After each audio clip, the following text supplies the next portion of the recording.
આવા અનેક સપનાઓ ભાજપ છે એ સપનાઓના સોદાગર છે. રામનાથ મંદિર છે એનું જીર્ણોદ્ધાર એ પણ સંપૂર્ણપણે પૂરું કરતા નથી. આપણે દેવાના થતા હોય જીએસટી ના ઓલા પેલા એ આપણે દઈ એ પેકેજિંગ. મારી સત્તા નહોતી, હું એક ધારાસભ્ય હતો. અને હું ધારાસભ્ય હતો ત્યારે મારી પ્રાયોરિટી આ કામ કોર્પોરેશનનું છે અને આ સરકારે કરવાનું હોય ત્યારે ધારાસભ્ય તરીકે હું માગણી કરી શકું, એમાં એક્શનમાં ન લાવી શકું અને નદીનું શુદ્ધિકરણ થાય એના માટેની મેં ચોક્કસ રજૂઆત કરી હતી. અમે કઈ એમ કર્યા કરવાનું, તમારે કોઈ બોલવાની જરૂર નથી, તમને અમે કમળનો સિમ્બોલ આપી દેશું, તમારે ચૂંટાય અને અમે કઈ એમ કર્યા કરવાનું. એટલે નબળા પ્રતિનિધિઓ જે પોતાના જોરે નહીં કમળના જોરે ચૂંટાઈને આવે છે અને સરકારમાં વિપક્ષના ધારાસભ્ય તરીકે સાંભળે નહીં, એટલે મેં એવી કોઈ ત્યારે વાત જ નહોતી કરી. રાજકોટ રિવરફ્રન્ટનો જે પ્રોજેક્ટ છે એ ઘણા વર્ષોથી અટકાયેલો છે. એ અટકાયેલો છે તેની પાછળ શું કારણ છે, શું પરિબળો છે જે આ પ્રોજેક્ટના કામગીરી જે છે તેને આગળ વધતા અટકાવી રહ્યા છે? શું આ પ્રોજેક્ટમાં બાધારૂપ બની રહ્યું છે કે કોણ આ પ્રોજેક્ટમાં બાધારૂપ બની રહ્યું છે? આવા અનેક પ્રશ્નો રાજકોટની જનતામાં વર્ષોથી એમના મનમાં ગુંજી રહ્યા છે અને આ દરેક પ્રશ્નોના જવાબ મેળવવા માટે અમે એક ઝુંબેશ ઉપાડી છે અને આ જે પ્રોજેક્ટ છે એને લાગતા વળગતા દરેક અધિકારીઓ અને પદાધિકારીઓ પાસે આ પ્રશ્નોના જવાબ મેળવવાનો પ્રયાસ કરી રહ્યા છીએ અને આ જ પ્રયાસના ભાગરૂપે આજે અમે આવ્યા છીએ ઇન્દ્રનીલભાઈ રાજગુરુને મળવા માટે. ઇન્દ્રનીલભાઈ, સૌપ્રથમ તો BSIમાં આપનું ખૂબ સ્વાગત છે. Thank you. રાજકોટ રિવરફ્રન્ટનો જે પ્રોજેક્ટ છે એના જે સપના છે એ રાજકોટવાસીઓ ઘણા વર્ષોથી જોઈ રહ્યા છે અને રાજકોટવાસીઓનું એક સપનું છે કે જેવું અમદાવાદમાં રિવરફ્રન્ટ છે એવું રાજકોટની અંદર પણ બને. પરંતુ ક્યાંક ને ક્યાંક અમારી આ ઝુંબેશ દરમિયાન અમને એવું જાણવા મળી રહ્યું છે કે આ સપનાઓ માત્ર 15 વર્ષથી તો આ સપનું માત્ર જોઈ જ રહ્યા છે, પણ હવે પણ આ જાણે સપનું જ બની રહેવાનું છે એવી વાતો થઈ રહી છે. તો આ પ્રોજેક્ટની ખરી હકીકત શું છે? પહેલી વાત તો એ કે ના તો હું કોર્પોરેશન કે સરકારનો પદાધિકારી છું, ના તો અધિકારી છું, પણ વિપક્ષ તરીકે ચોક્કસપણે એનું અવલોકન કરતા હોઈએ કે લોકોને સત્તા પક્ષવાળાઓ શું સપના દેખાડે છે અને એને સપનું જ વર્ષોથી રાખે છે. રિવરફ્રન્ટની વાતનું સપનું દેખાડી આવા અનેક સપનાઓ. ભાજપ છે એ સપનાઓના સોદાગર છે અને કમનસીબે લોકોને એ સપના જોઈને રાજી રહેવાનો ટેવ પડી ગઈ છે. એટલે લોકોએ જાગૃત થવું જોઈએ કે આવા સપનાઓ દેખાડનાર, આવી વાતો કરનાર ને તમે શું કામ ફરીથી છૂટીને મોકલો છો? પરંતુ એ અજાગૃતિ એ આ સપનાઓના સોદાગરનો ધંધો થઈ ગયો છે. સત્તા ઉપર પહોંચવા માટે ઘણું બધું કરે પણ ભ્રષ્ટાચાર માટે બધું જ ભૂલી જાય છે. રિવરફ્રન્ટની વાત મૂકો, પણ એ જ આજીની રિવરમાં રામનાથ મંદિર છે એનું જીર્ણોદ્ધાર એ પણ સંપૂર્ણપણે પૂરું કરતા નથી. એનાથી પણ વધારે આ ભાજપની કોર્પોરેશનમાં ભાજપની સત્તા છે એ આજી નદીમાં મચ્છરનું ઘર બની ગયું છે. ત્યાં લગભગ 20-25 વર્ષથી જે આવી નદીઓ છે, એક આપણે કાલાવડ રોડ ઉપર છે, એક ત્યાં આપણી આજી નદી છે, આવી ઘણી નાની મોટી નદીઓ મોકળાઓ છે કે જેને એ લોકોએ પાઇપલાઇનથી ગટર પાણીને મૂવ કરવું જોઈએ. એનો પ્રોજેક્ટ 25 વર્ષથી થઈ ગયેલો છે. એના પાણીનું શુદ્ધિકરણ કરવા માટેના પ્લાન્ટના પ્રોજેક્ટ 20-25 વર્ષથી પડ્યા છે, એનું કોઈ ઇમ્પ્લિમેન્ટેશન નથી. એટલે આજી નદીનો રિવરફ્રન્ટ છે એ મારા ખ્યાલમાં નરેન્દ્ર મોદીએ ખુદ જ રાજકોટને એક સપનું દઈને ગયા છે. આ તબક્કે હું તમને એક સરસ વાત કરવા માંગીશ કે એક ફાઇનાન્સ મિનિસ્ટર ને હું ધારાસભ્ય હતો ત્યારે મેં પૂછ્યું કે આ મોદીજી આવા પેકેજ જાહેર કરે છે, જ્યાં ગામ જાય ત્યાં પેકેજ જાહેર કરે, તો મેં આ બજેટમાં તો એનો સમાવેશ ક્યાં કરો તમે? એટલે કે કાંઈ નહીં, એ તો આપણે આપતા હોય, આપણે દેવાના થતા હોય જીએસટીના કોલાક પેલા, એ આપણે દઈ, એ પેકેજ કે આવી વાતો કરવામાં પણ એ લોકોને આવું કરવાની પણ શરમ નથી. એટલે છતાં પણ લોકોને એક આભામાં રાખી અને એમની શેરીથી લઈને દિલ્હી સુધીની સત્તા ટકાવી રાખવામાં એ સફળ જાય છે એવું કહું, અથવા તો એ ખોટા છે એવું સ્વીકારે છે લોકો, એ ભ્રષ્ટાચારી છે એવું સ્વીકારે છે લોકો, અને છતાં પણ એને ચાલુ રાખે છે. તો કોઈક વાર એવું પણ વિચારવાનું મન થાય કે જેવી પ્રજા એવો રાજા. લોકશાહીમાં તો પ્રજા જ રાજા, રાજા જ પ્રજા, બંને એ છે. એની માનસિકતા નબળી છે, એટલે આવા નબળા માનસિક લોકોને સત્તાધારી બનાવ્યા છે. આવો પણ વિચાર આવી જાય. એ હદ સુધી રાજકારણ પ્રત્યે લોકોની અજાગૃતિ, એમાં કાયદો વ્યવસ્થા પણ આવી જાય. પણ ભ્રષ્ટાચાર બધા ક્ષેત્રને, સરકારી ક્ષેત્રને, ડેવલપમેન્ટના હરેક કામમાં, એ ચાહે રોડના ખાડા હોય કે પુલ તૂટવાની ગંભીર બીના હોય કે ક્યાંક બેદરકારીમાં, આપણે ગઈકાલ 2 દી પહેલાં જ બસનું બન્યું એવું હોય કે ટીઆરપી હોય બરોડામાં, સુરતમાં કે મોરબીમાં હોય, આવી બેદરકારીઓ એ ભ્રષ્ટાચારને લઈને થાય છે. પણ લોકોને જ્યાં સુધી આ સ્વીકૃત છે ત્યાં સુધી મને લાગે છે કે સરકાર હોય છે, એ કોર્પોરેશનમાં બોડી હોય, ગુજરાતની હોય કે કેન્દ્રની હોય, એ લોકોની માનસિકતાનું પ્રતિબિંબ હોય છે. એટલે મને લાગે છે લોકોનો આ પ્રતિબિંબ જ હશે કે સહન કરી લે છે, આપણે એવું માનવું રહ્યું. અને તમે વાત કરી રહ્યા છો કે ભારતીય જનતા પાર્ટીની સરકારમાં આ જે થઈ રહ્યું છે, તો આપ જ્યારે સત્તામાં હતા, આપના કાર્યકાળ દરમિયાન આપે રિવરફ્રન્ટ માટે શું કામગીરી કરી? તેથી રિવરફ્રન્ટ બનાવવાની કોઈ વાત જ નહોતી. મોદી સાહેબે લગભગ જ્યાં સુધી મને ખ્યાલ છે 2013માં આ બાબતની જાહેરાત કરી હતી. તો ત્યાર પછી 2013થી લઈને 2017 સુધી આપની જ્યારે આપનો કાર્યકાળ હતો, તો આપે શું કર્યું ત્યારે? મારી સત્તા નહોતી, હું એક ધારાસભ્ય હતો. અને હું ધારાસભ્ય હતો ત્યારે મારી પ્રાયોરિટી આ કામ કોર્પોરેશનનું છે, અને આ સરકારે કરવાનું હોય. ત્યારે ધારાસભ્ય તરીકે હું માગણી કરી શકું, એમાં એક્શનમાં ન લાવી શકું. અને વિપક્ષનો ધારાસભ્ય હતો હું, ભાજપની સરકારમાં કોંગ્રેસનો ધારાસભ્ય હતો. એટલે ત્યારે પણ મારું કહેવાનું એ છે કે હાલો રિવરફ્રન્ટ, એ સરકાર પૈસા નથી ફાળવતી, ખાલી મોદીજી આવીને બોલીને વયા જાય, પૈસા નથી મોકલ્યા, નથી થયું. અને રાજકોટ કોર્પોરેશનને એ પોસાય એવો પ્રોજેક્ટ નથી, એવું બની શકે.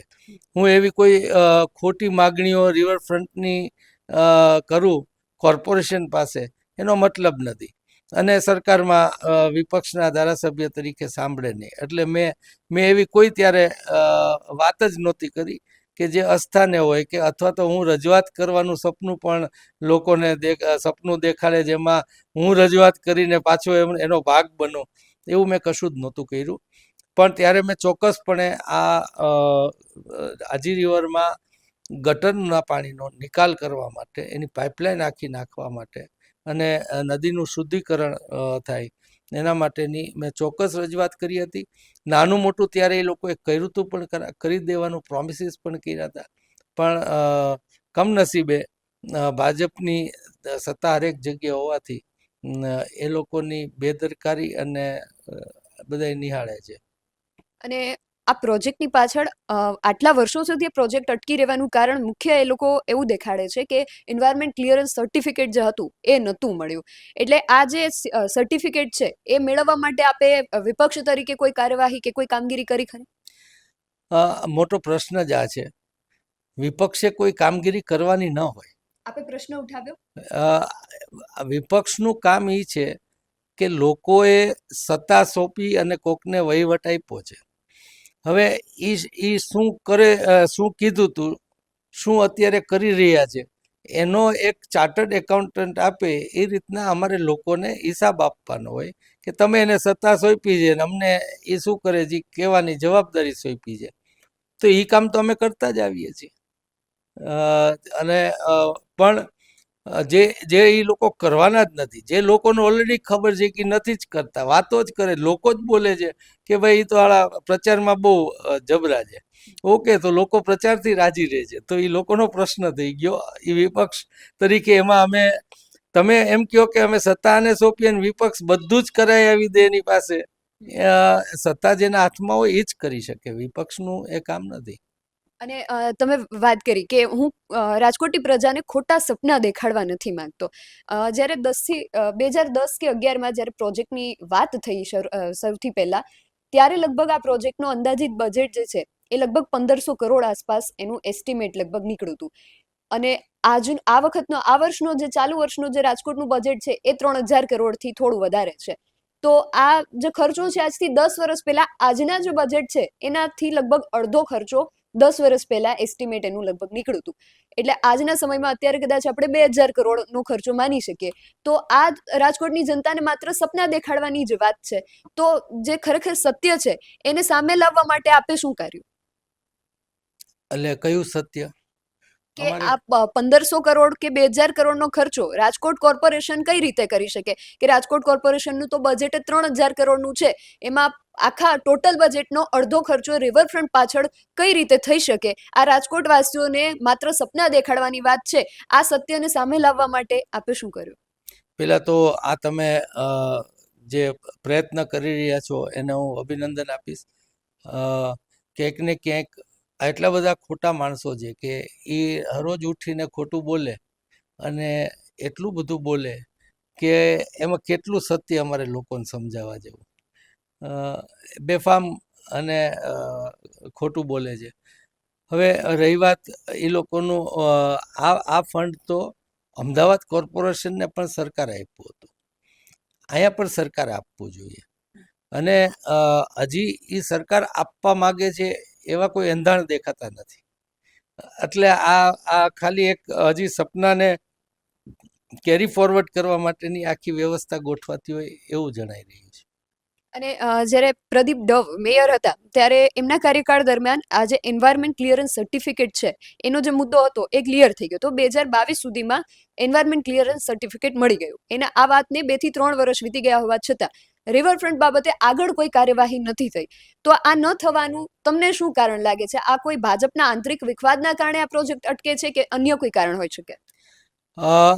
નબળા પ્રતિનિધિઓને લઈને અહીંયા જે કોઈ ધારાસભ્ય છે, કોર્પોરેટર છે કે પદાધિકારીઓ કોર્પોરેશનના છે કે ઇવન MP, એની સરકારમાં કંઈ બોલી શકે છે? ત્યાં કંઈ એની રજૂઆત નું વજૂદ છે? એ લોકોને કહેવામાં આવે છે કે ચૂપચાપ અમે કહીએ એમ કર્યા કરવાનું, તમારે કોઈ બોલવાની જરૂર નથી, તમને અમે કમળનો સિમ્બોલ આપી દેશું, તમારે ચૂંટાય અને અમે કહીએ એમ કર્યા કરવાનું. ધારાસભ્યને વિધાનસભાના ફ્લોર ઉપર જેનો આપણા બંધારણ મુજબનો અધિકાર છે એવા પ્રશ્ન એના પોતાના શહેરના પૂછવા હોય કે પોતાના વિસ્તારના પૂછવા હોય તો પણ પૂછી શકતા નથી. પ્રશ્નોત્તરીના કાગળમાં પણ સાઇન લઈ લેવામાં આવે અને ત્યાં ભાજપના લોકો બેઠા હોય એના આકાઓ, એમાં શું પ્રશ્ન એણે પૂછવો એ નક્કી કરે છે. આ હદે એટલે નબળા પ્રતિનિધિઓ જે પોતાના જોરે નહીં, કમળના જોરે ચૂંટાઈને આવે છે. અને કમળના જોરે જ્યારે લોકો ચૂંટીને મોકલે છે એટલે સૌથી મોટી ભૂલ તો લોકોની છે કે સાચા અને સારા પ્રતિનિધિને મોકલવાને બદલે એ લોકો કોઈ સિમ્બોલને પસંદ કરીને કે કોઈ એક વ્યક્તિને, તમે સારો પ્રતિનિધિ ચૂંટો અને તમારું કામ ન કરતું હોય તો તમે એને પૂછી શકો, પણ તમે તમારા પ્રતિનિધિને ઓળખતા જ નથી. તમે એક વ્યક્તિનું નામથી તો હવે જાઓ નરેન્દ્ર મોદીને જોઈને મત આપો છો તો લોકોએ નરેન્દ્ર મોદીને જઈને પૂછવું જોઈએ. હવે એ ન જ મળે બધાને તો એનો અર્થ એ થયો કે એને કોણ પ્રશ્ન કરી શકે? CM ને કોણ પ્રશ્ન કરી શકે? પીએમને કોણ કરી શકે? MP કરી શકે, CMને ધારાસભ્ય કરી શકે, પણ તમે એને કોઈ એને ચૂંટ્યો જ નથી, તમે સીધા જ ઓલાને ચૂંટ્યા છે, તો એને જવાબ તમારા પ્રતિનિધિને એ લોકો જવાબ દેવા બંધાયેલા નથી. જાગૃતિ, લોકોની જાગૃતિની જરૂર છે, અને નબળા પ્રતિનિધિઓની બદલે સબળા લોકો, કોઈ પણ પક્ષમાંથી હોય, અપક્ષ પણ હોય, એને જે લોકો વતી બોલી શકે હોય એવા લોકોને ચૂંટીને મોકલવા જોઈએ. આપે વાત કરી કે ધારાસભ્યો હોય એ મુખ્યમંત્રીને પ્રશ્ન કરી શકે, તો આપ જ્યારે ધારાસભ્ય હતા ત્યારે આપે આ રિવરફ્રન્ટ બાબતે મુખ્યમંત્રી સુધી કોઈ રજૂઆતના પ્રયત્ન કે કંઈ કર્યું ખરું? ત્યારે જ જાહેરાત થઈ હતી, મોદીજીએ જાહેરાત કરી હતી, જાહેરાત કરી હતી તો કરશે, અને મેં ત્યાં રજૂઆત કરી જ નથી, કારણ કે એ લોકો એના શેડ્યુલ મુજબ કેટલો ટાઈમ લોકોને સપનું દેખાડવાનું, કેટલો ટાઈમ મૂરખ બનાવવાનું, કેવી રીતના બનાવવું, એનું પ્લાનિંગ હોય છે. એમાં અમે બોલીએ એનો કોઈ મતલબ જ નથી. હું તો ઘણા બધા વિષયો ઉપર બહુ ખરાબ રીતના સરકારનો ઉધળો લીધો છે. ફ્લોર ઉપર કોઈ ન બોલી શકે એ રીતના લીધો છે. પણ જ્યારે લોકો આંધળા બનીને જે રીતના મત આપી રહ્યા છે, તો એમાં એણે વિધાનસભાની કે કોઈની દરકાર શું કામ કરવી જોઈએ? નથી કરતા. લોકોએ સીધી મોદીને સત્તા આપી છે, તો અને મોદીજી જે કરે છે એના માટે એ જવાબદાર ગણાય. તમે જેને મોઢું જોઈને મત આપો છો, એ તમારું સરખું નથી કરી શકતા, તોય તમે એને આપ્યા કરો છો, તો તમે ભોગવો. તમે અગ્નિકાંડ થાય તો એના અધિકારીઓથી માંડી એના કોઈને નાના મોટાને પૂરી અને એના જે પદાધિકારીઓ જવાબદાર હોય, TRP કાંડ જેવા, એમાં પણ કોઈ એક્શન નથી આવતી. તો લોકોએ વિચારવું જોઈએ કે મોદીજી આપણને રામ મંદિર આપી દે અને પછી એમ કે તમારામાંથી કોઈનો ભોગ લેવાય, ચિંતા કરતા નહીં, તમારા સપના જોવાના જોતા રહેજો, તમને મોંઘવારી સહન કરતા રહેજો. તમે માગ્યું જ નથી, તમે રામ મંદિર માગ્યું તું આપ્યું, તમે આ કાંઈ માગો છે? લોકો માગે છે કે અમને ખોટા સપના શું કામ દેખાડો? પ્રજાને રામ મંદિર તો અયોધ્યામાં મળી ગયું, પણ રાજકોટની પ્રજાને રામનાથ મહાદેવનું મંદિર ક્યારે મળશે? આ સપનાના સોદાગરોને જ્યારે દૂર કરશે ને ત્યારે. અને રાજકોટ, આખું જે રાજકોટ છે એની આસ્થા છે એ રામનાથ મહાદેવ સાથે જોડાયેલી છે. ચોમાસા દરમિયાન આપણે જોતા હોઈએ છીએ કે પાણીનો પ્રવાહ જ્યારે વધી જાય છે ત્યારે રામનાથ મહાદેવનું જે સ્વયંભૂ લિંગ છે, આપ પણ મહાદેવના ભક્ત છો, તો આ લિંગ ઉપર ગંદુ પાણી, ગટરનું પાણી, એનો અભિષેક મહાદેવને ચડતો હોય છે. તો રાજકોટના દીકરા તરીકે ને રાજકોટની જનતા તરીકે રાજકોટની લાગણીને આપ સમજી શકો છો, એને આપ કઈ રીતે વ્યક્ત કરશો? અમે ખૂબ જાગૃતતાપૂર્વક 2025ની કોર્પોરેશન લડવા જઈ રહ્યા છીએ. હું લોકોને એટલી ખાતરી આપી શકું કે કમસે કમ એ નદીમાંથી મચ્છર ઉડતા બંધ થશે. તમે કીધું એમ રામનાથનો જે જીર્ણોદ્ધાર કરવાનો છે એ પૂર્ણ થશે. એના ઉપરથી ગટરનું પાણી નહીં, શુદ્ધ પાણી આજીનું નીકળે એવું પણ કરશું. હું આજે હજી પણ તમારી મોહિમ છે, લોકોની અપેક્ષા છે, તો પણ ખોટું નહીં બોલું કે અમે રિવરફ્રન્ટ કરી દઈશું, કારણ કે એવા સપના અમારે નથી દેખાડવા. પણ કાયદો વ્યવસ્થાથી માંડી અને રોડ રસ્તામાં જે ગાબડાઓ પડે છે એનું અમે ચોક્કસપણે ખૂબ સારું એક દાખલો તમને અમારા ને એના વહીવટના ફરકનો કહીશ. 25 વર્ષથી અમે અંડરબ્રિજ બનાવ્યો છે મહિલા કોલેજ, એ રોડમાં એક ગાબડું પડ્યું નથી. અને બીજે તમે સિમેન્ટના રોડ બનાવેલા હોય ને એ જોજો. રાજકોટમાં તો ઠીક, આખા ગુજરાતમાં ગામે ગામ જાઓ, સિમેન્ટ રોડના ગાબડા તમને જોવા મળશે. જે 25 વર્ષ રોડ ચાલે એને એક 5 વર્ષ પણ નથી ચાલતો. આ હદનો ભ્રષ્ટાચાર છે. ત્યારે રાજકોટની પ્રજાને અમે ચોક્કસપણે જાગૃત કરવાનો પ્રયત્ન કરી રહ્યા છીએ, અને અમને સત્તા આપશે તો નિષ્ઠાપૂર્વક એમને ન કલ્પના કરી હોય એવું કોર્પોરેશનની કામગીરી અમે એમને દેખાડશું. અને આપે કાયદો વ્યવસ્થાની વાત કરી. અમે જ્યારે આ જગ્યાએ ગ્રાઉન્ડ રિપોર્ટ માટે ગયા હતા ત્યારે સ્થાનિકોનું કહેવું છે કે અહીંયા ખુલ્લેઆમ દેશી દારૂનું વેચાણ થાય છે. રામનાથ મહાદેવનું મંદિર જે પરિસર છે આસપાસની જગ્યામાં પરવાનગી વગર નોનવેજનું પણ વેચાણ થાય છે, જે લોકોની આસ્થાને ઠેસ પહોંચાડે છે. તો આ બાબતે તમે શું કહેશો? દારૂનું વેચાણ ક્યાં નથી થતું? મેં અ, વિધાનસભાના ફ્લોર ઉપર કહ્યું હતું કે આ દેશી દારૂને લઈ જેના ઉપર ક્વોલિટી કંટ્રોલ સરકારનો નથી એ પી અને 40-42 વર્ષે યુવાનો મૃત્યુ પામે છે.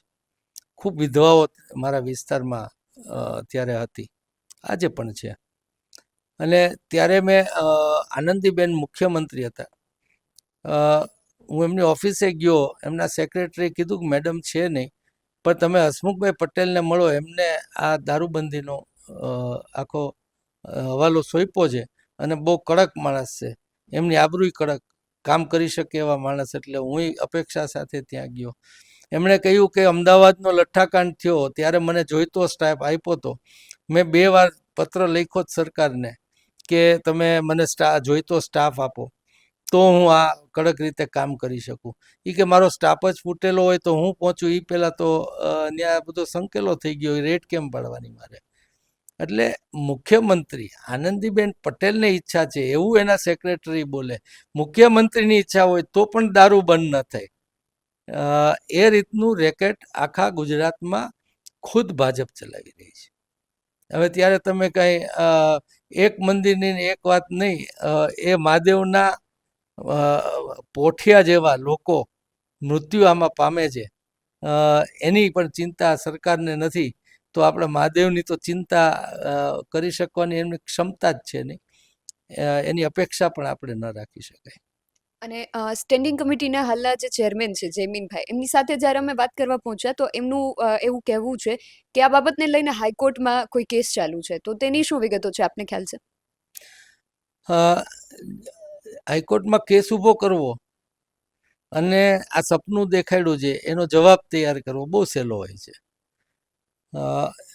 કોઈ સરકાર ધારે, કોર્પોરેશન ધારે તો એનો નિકાલ તાત્કાલિક કરી શકે, એના અનેક વિકલ્પો છે. તમને આવું કંઈ અમદાવાદનો રિવરફ્રન્ટ કરવો તો ત્યારે કેમ ન નડ્યો? કેમ કે ત્યારે તમારે એક અમદાવાદને મોદીના વિકાસના ગુજરાતના મોડલ તરીકે તમારે દેખાડવું હતું, એટલે એમાં પુષ્કળ પૈસા તમારી પાસે હતા. ત્યારે કોઈ કોર્ટના કેસ ન થયા, ત્યારે કોઈ એન્વાયરમેન્ટના સર્ટિફિકેટની વાત ન આવી, અને રાજકોટમાં 15 વર્ષ વયા જાય તો પણ આવા બહાના કાઢે છે. અને અમદાવાદ જેવા મોટા સિટીમાં આ રિવરફ્રન્ટ છે, જામનગર જેવા નાના સિટીમાં પણ હવે રિવરફ્રન્ટનું જે પ્રથમ ચરણની કામગીરી છે એની શરૂઆત થઈ ગઈ છે. ત્યાંના MLA રીવાબા જાડેજા છે એ પણ ત્યાં જ્યારે કામગીરીની શરૂઆત થઈ ત્યારે ત્યાં હાજર હતા. તો રાજકોટમાં આ કામગીરી ન થવા પાછળ શું અહીંના ધારાસભ્યોની નબળી કે પાછળ મતની કામગીરીનું કારણ હોઈ શકે? કોઈ પણ ધારાસભ્યનું ક્યાંય પણ ચાલતું નથી, કમનસીબે. અધિકારીને સૂચના દેવાનો પણ અધિકાર નથી, એને તો મૂકો, મિનિસ્ટરને કે ચીફ મિનિસ્ટરને પણ આ છૂટ નથી. ગુજરાત કમનસીબ બન્યો છે કે એના ચૂંટાયેલા પ્રતિનિધિઓથી સરકાર નથી ચાલતી. ભાજપના ભ્રષ્ટાચારનું રેકેટ આખું મુખ્યમંત્રી ઉપર પણ માણસ બેસાડીને ગોઠવવામાં આવ્યું છે, જેનું કરપ્શનના પૈસા સીધા મોદીજી જ રાખે છે હિસાબ, એના માણસો દ્વારા. ત્યારે જામનગરમાં હું માનું છું કે રિવરફ્રન્ટમાં આમાં પહોંચતા માણસોનું તો હાલ જ છે, તો કદાચ રિલાયન્સવાળાએ આગ્રહ રાખ્યો હોય એટલે ત્યાં થઈ જાય. રાજકોટમાં આવા કોઈ પૈસાવાળા જેને મોટા જ કરવા હોય, જેના માટે મોદીજી બધું જ કરી દે છે, અદાણી જેવા લોકોને, ત્યારે અહીંયા એવું કોઈ નથી.